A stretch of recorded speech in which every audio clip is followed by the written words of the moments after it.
Good morning, students. In today's class, we are going to start with Unit 3 of Antennas and Microwave Engineering. So, we are going to cover the topics: what is antenna array, what are the array types, and its applications. So, this is Unit 3, where we have two-element array, derivation of array factor, pattern multiplication, uniformly spaced arrays, and uniform and non-uniform excitation amplitudes, and finally the smart antennas. So the textbook used is Antennas and Wave Propagation by John D. Cross, and the reference is Antenna Theory and Analysis by Balanis.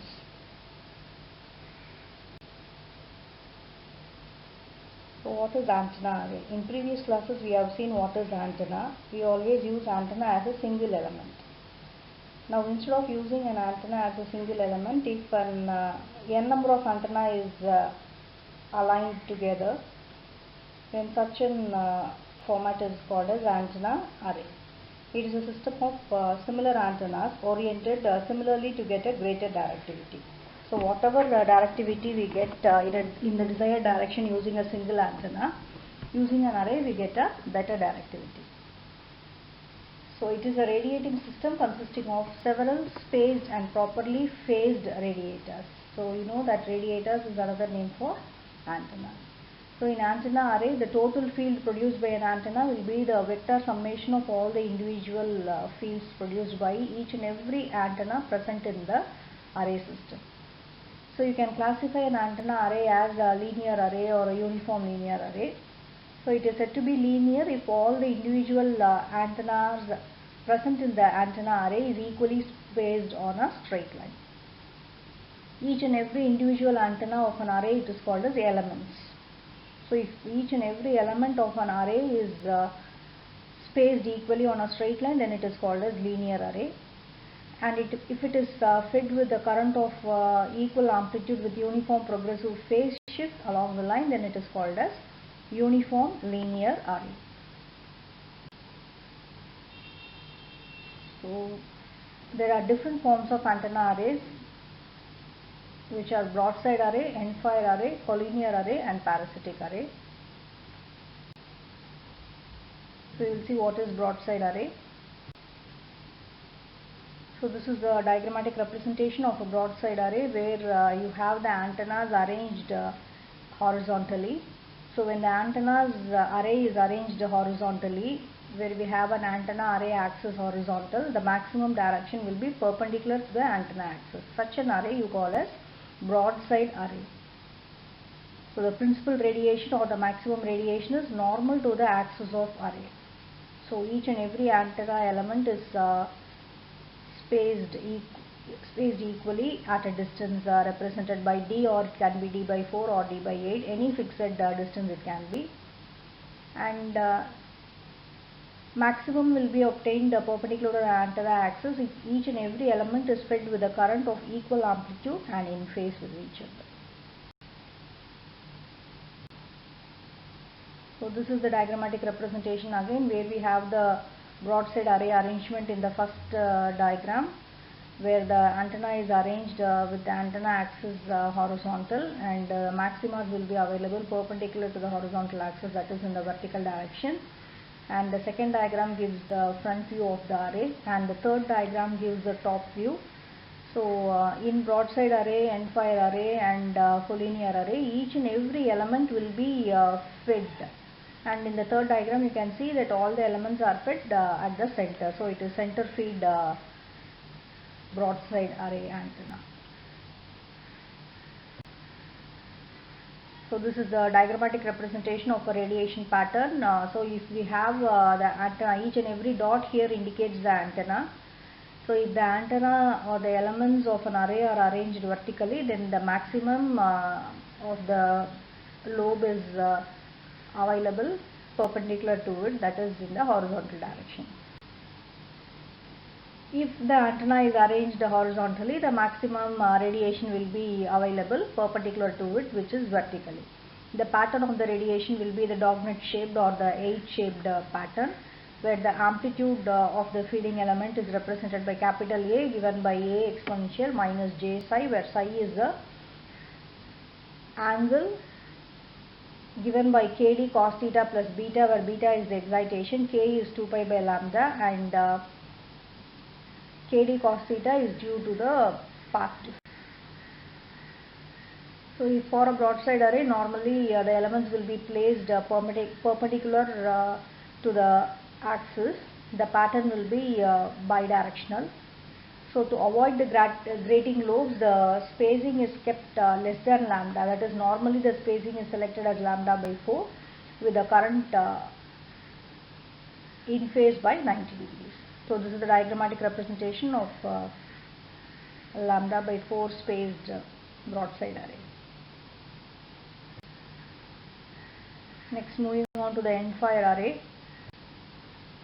So end fire array, it is just opposite to the broadside. In broadside we have maximum radiation normal to the array axis. Here the maximum radiation will be along the array axis. The elements are equally spaced and excited by equal magnitude, but phase varies progressively. Individual elements are fed in or out of phase by 180 degrees.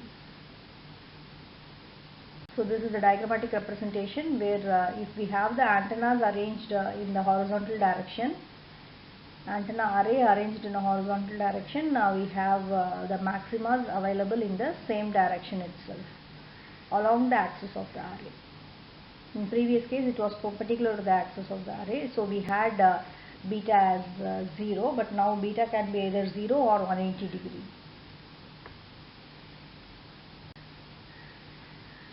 The next category of antenna array is collinear antenna array. So this is the diagrammatic representation. So collinear array, in this the antennas, the individual antennas are arranged coaxially. That is, antennas are mounted end to end, or they are kept on one element on top of another, forming a single line. It is a category of broadside radiator. That means the axis of the antenna, the maximum radiation is going to be normal or perpendicular to the axis of the antenna. So the radiation pattern of the collinear antenna array has a circular symmetry with its main lobe everywhere perpendicular to the principal axis. So this is a diagrammatic representation of a collinear array with 2 element, 3 element and 4 element. As you can see that as the number of elements increases, the directivity is increasing. You can see that the broadness of the radiation pattern is reducing. So that is one advantage. But what is the disadvantage? Disadvantage is that as the directivity increases, though it is considered as advantageous, the side lobes are occurring here. As the number of elements present in the array increases, the directivity is increasing. At the same time, the side lobe number of side lobes available is also increasing. So the gain of the collinear array is maximum when the spacing between the elements is 0.3 to 0.5 lambda. Collinear arrays are unidirectional arrays having high gain. So the ends of the wire antenna of collinear array are connected by insulators. 2-element array is usually used because of its multiband operation, and 2-element array is also known as half wave in phase. Applications of collinear antenna array are it is used for VHF and UHF applications, band of frequency, used in two-way communication. It is used also for broadcasting purposes. The last category of array is parasitic array antenna. So this is the diagrammatic representation. So parasitic array antenna. In previous array, that is collinear, endfire and broadside array, we have seen that every element, that is every antenna present in an array will be fed. So now in this case of parasitic array, it is a combination of driven element, reflector and director, where only the driven element will be fed and the reflector and the director elements will not be fed. So only the driven element will be supplied directly by the power from the source or the transmitter using a transmission line. So other than the driven element, we have two parasitic elements. One is a reflector, the other one is a director. We call it as parasitic because we are not going to give any supply or source to those elements. So they are going to get the power from the nearby driven elements. That is why it is called as parasitic element.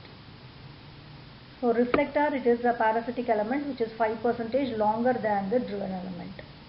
So if it is a 5% shorter than the driven element, then it is called as director. A reflector, it acts as a concave mirror. It reflects the energy from the direction of the radiation pattern. That is why it is called as reflector. Director, it receives the energy. It tends to increase the radiation in its own direction, and therefore it is called as director, and it acts like a convex lens. So to construct a parasitic array antenna, any number of driven element, reflector and director can be utilized. One of the best examples for a parasitic array antenna is a Yagi-Uda antenna, which we used initially for TV signal reception, which consists of one driven element and many parasitic elements, that is many reflectors and directors. So this is the diagrammatic representation of Yagi-Uda antenna or a parasitic array element, where we have the driven element fed by the feeder, and in front of the driven element we have the director, which is 5% shorter than the driven element, and at the back of the driven element we have the reflector, which is 5% longer than the driven element. So when the antenna axis is horizontal, you can see that the maximum radiation is along the axis of the antenna array.